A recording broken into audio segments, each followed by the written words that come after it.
480 కోట్లు. Right, welcome back to the debate. Vijay Kumar గారు, అప్పుడు హరిత ప్లాజా ఇవాళ బొత్స సత్యనారాయణ గారు చెప్పింది, లేకపోతే మీ దుర్గేష్ గారు, కందుల దుర్గేష్ గారు మినిస్టర్ గారు చెప్పింది కౌన్సిల్లో 58 రూములతో కూడిన హరిత రిసార్ట్స్ ఉండేది, హరిత ప్లాజా అని. దాన్ని కూల్చేసి ఇంకా బ్రహ్మాండంగా రిసార్ట్స్ కడతామని చెప్పి 7 గదులు ఉండే ఈ ప్యాలెస్లు కట్టుకున్నారు అని చెప్పి చెప్తారు. సో అప్పుడు ఎంత బాగా ఉపయోగపడింది టూరిస్టులకు కానీ, లేకపోతే వైజాగ్ వాసులకు కానీ ఉపయోగపడింది. ఇప్పుడు ఎలా దాన్ని నాశనం చేశారు మీ ఎక్స్పీరియన్స్ ప్రకారం?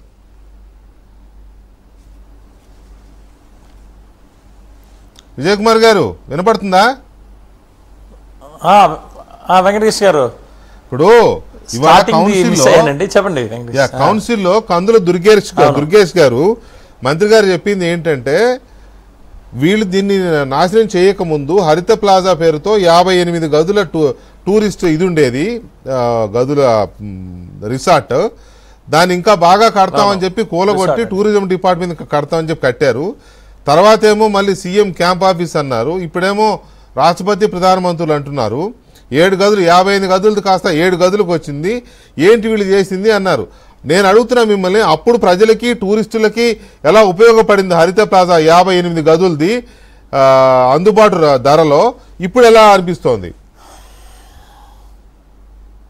అంటే వెంకటేశ్వర గారు, నేను విశాఖపట్నంకి చెందిన వ్యక్తిని. నేను రుషికొండలోనే ఉంటాను. నా ఇల్లు పక్కనే 1 కిలోమీటర్ డిస్టెన్స్ అక్కడి నుంచి ఉంటుంది. విశాఖపట్నంలో నాకు తెలిసినంత వరకు చిన్నప్పటి నుంచి ఇప్పటి వరకు మేము అన్నీ ఏదైతే హోటల్స్ ఉన్నాయో, ఏం రిసార్ట్స్ ఉన్నాయో, ఎవరైతే ఇల్లులు ఉన్నాయో, అలాగే ఏదైనా సరే అన్నీ మేము వ్యూ పాయింట్స్ చూసామండి. నాకు తెలిసినంత వరకు అన్ని వ్యూ పాయింట్స్. అయితే ఏదైతే ఈ హరిత రిసార్ట్ కూడా మన రుషికొండది ది బెస్ట్ అండి. అంటే వ్యూలో ది బెస్ట్ అండి. వాస్తవానికి చెప్పాలంటే ఇంకా బాగా కట్టి ఉంటే బాగుండేది అని అనిపించేది, కానీ అసలు ఒక కర్వ్లా వస్తుందండి. ల్యాండ్ ఒక సైడు నార్మల్గా ఏంటంటే ల్యాండ్ ఉంటే ల్యాండ్ నుంచి బీచ్ కనబడుతుంది, లేకపోతే సీ నుంచి ల్యాండ్ కొండ ఇలాంటివి కనబడతాయి. కానీ ఆ పర్టిక్యులర్ ఏదైతే ఉందో ఆ ప్లేసు ఒక పక్క అంతా కొండలు కనబడతాయండి, ఒక పక్క సీ కనబడుతుందండి. బోత్ సైడ్స్ అన్నీ కూడా కనబడతాయి, అటు ఇటు కూడా కనబడుతుంది.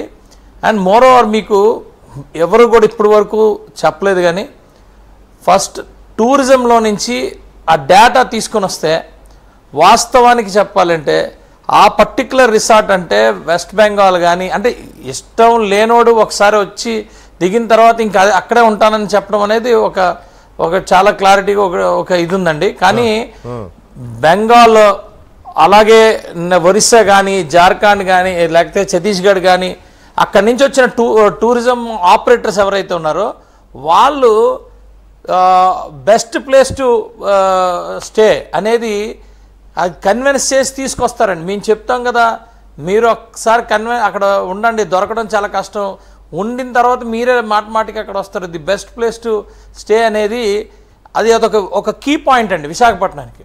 వాస్తవానికి ఈ జగన్మోహన్ రెడ్డి గారు కూడా అనేకమైన ప్లేసులు చూశారు, ఆయన ఇల్లు కట్టుకోవడానికి అనేకమైన ప్లేసులు చూశారు. ఆఖరికి అక్కడ ఉన్న అది మన రాడిసన్ హోటల్ చూశారు, అలాగే రుషికొండలో 2-3 కొండలు చూశారు. ఏదైనా అన్ని చూడగానే అన్ని వ్యూస్ కానీ ది బెస్ట్ వ్యూ అని ఎప్పుడైతే ఇది కనపడిందో అక్కడే వచ్చిందండి. దానికి ఆ ముసలం వచ్చింది, ఆ రుషికొండ దీనికి. ఎందుకంటే అదే బెస్ట్ కాబట్టి ఆ ముసలం వచ్చి మొత్తానికి తీసి పాడేశారండి. తీసి ఆ మొత్తం